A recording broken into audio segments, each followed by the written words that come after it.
Oh, man. Angel Reese fans are going to be pissed. Caitlin Clark has done for the women's NBA what Michael Jordan once did for the NBA. It all started with a spark in the 2023 NCAA championship game, where Angel Reese, then the dazzling LSU star known as Bayou Barbie, taunted Caitlin Clark with a now iconic "you can't see me" gesture.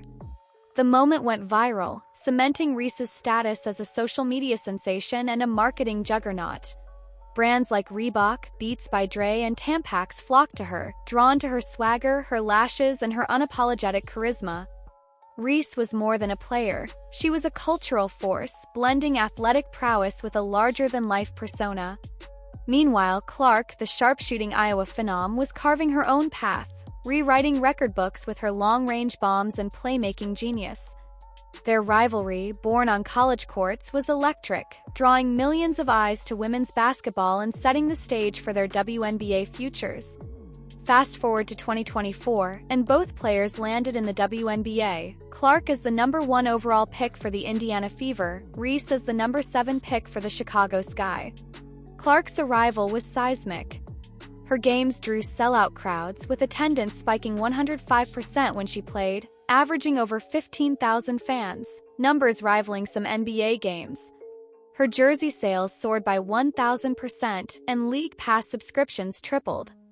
In just 90 days, Clark's social media presence racked up 800 million views, outpacing entire leagues. She wasn't just a player, she was a phenomenon, transforming the WNBA's visibility and revenue. Reese, meanwhile, was no slouch. She shattered the league's single-season rebounding record with 418 boards in 32 games, averaging a double-double and earning All-Star honors as a rookie. But off the court, her star began to dim.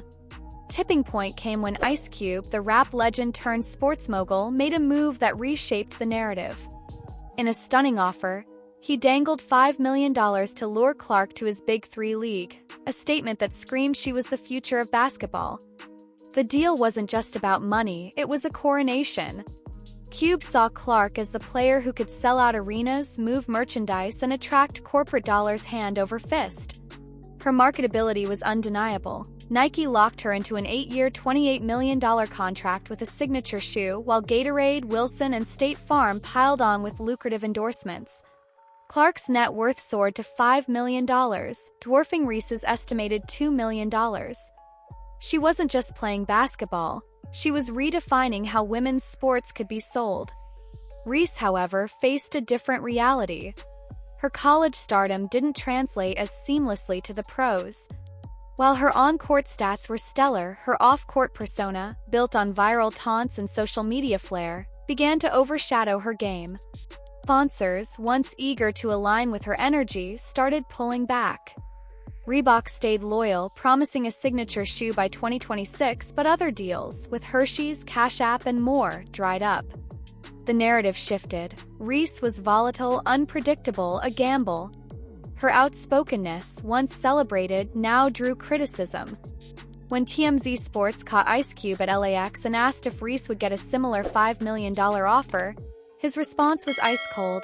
No hesitation, no sugarcoating. Cube, a businessman above all, crunched the numbers and saw Clark as the sure bet, Reese as the risk. The rejection wasn't just professional, it was personal, a public gut punch that left Reese's brand reeling. This moment lit the fuse for Reese's lawsuit. She wasn't just fighting Clark, she was battling a system that seemed to favor one star over another. The allegations are murky, but the core claim is that Clark's meteoric rise, fueled by what Reese's camp sees as preferential treatment, cost her millions in endorsements. Social media erupted, with Reese's fans crying foul, accusing the industry of racism and double standards.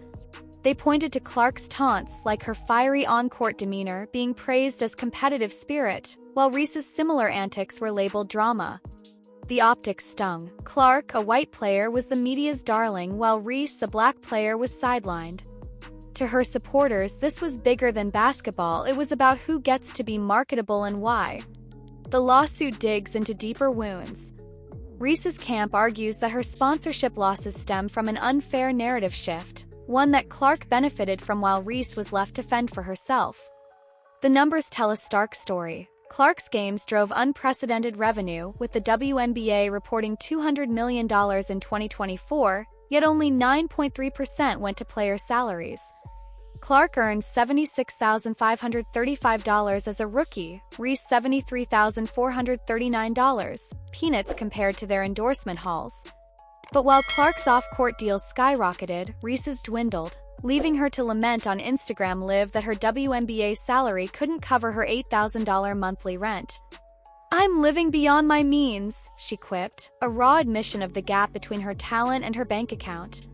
The lawsuit isn't just about money, it's about reclaiming a narrative Reese feels was stolen. On the court, their rivalry remains fierce. Their 2025 season opener saw Clark notch a triple-double, 20 points, 10 rebounds, 10 assists, while Reese grabbed 17 rebounds and 12 points.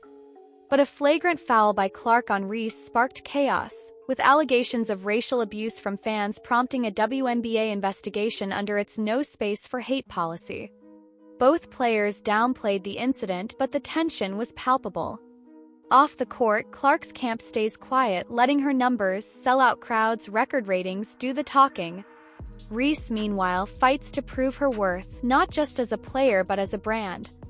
Ice Cube's blunt assessment lingers. Clark sells out arenas, Reese sells out Instagram for a day.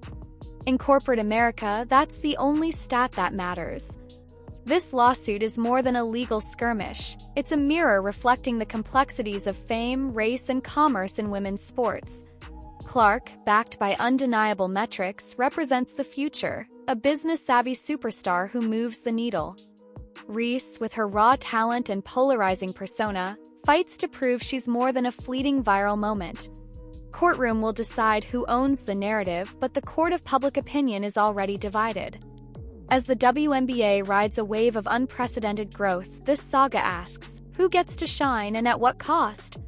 What do you think? Does Reese have a case, or is this a desperate bid to reclaim the spotlight? Is Clark's dominance a product of talent or systemic bias? Drop your thoughts in the comments and let's unpack this drama together. If this deep dive got you thinking, hit that like button, subscribe, and ring the bell for more stories that cut through the noise. We'll catch you in the next one.